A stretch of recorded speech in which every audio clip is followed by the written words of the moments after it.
Like I'm in a science show now. Yes, really good.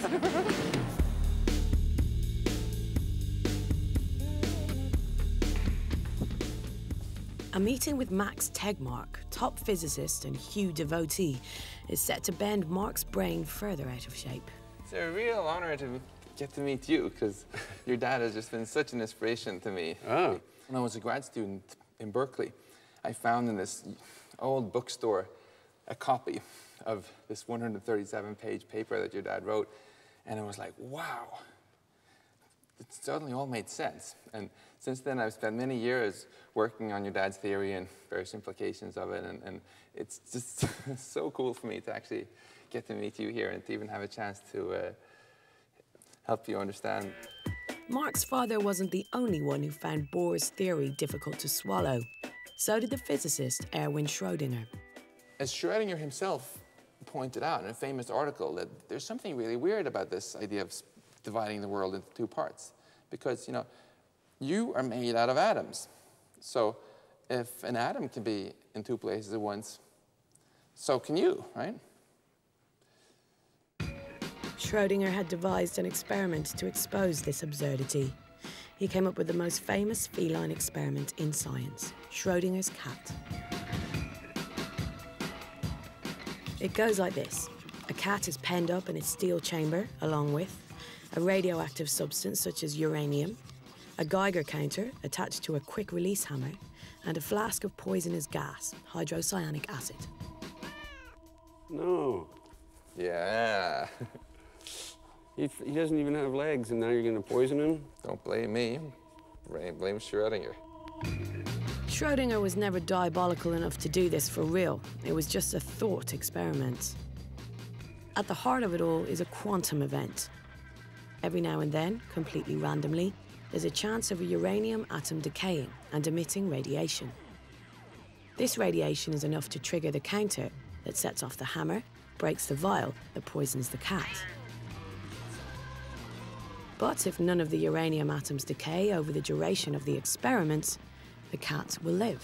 What's so disturbing about this is the fate of a single atom, right, determines the fate of a cat. According to the Copenhagen interpretation, until the experiment is observed by peering inside, the entire contents of the box exist in two possible states. Each uranium atom both has and has not decayed, and still further, the poisonous gas has both killed and not killed the cat. And this is the paradox. A single cat that is both dead and alive at the same time. That's what Schrödinger couldn't buy, and neither could Hugh. In the winter of 1954, sometime after the Bohr lecture, fortified by some sherry and chat with Bohr's assistant, Org Peterson, Hugh came up with the theory of parallel universes. Hugh argued that everything in the universe, big and small, obeys the laws of quantum mechanics. And instead of the observer, Hugh introduced the notion of splitting. Splitting occurs every time a quantum event happens, and this is how parallel universes are created.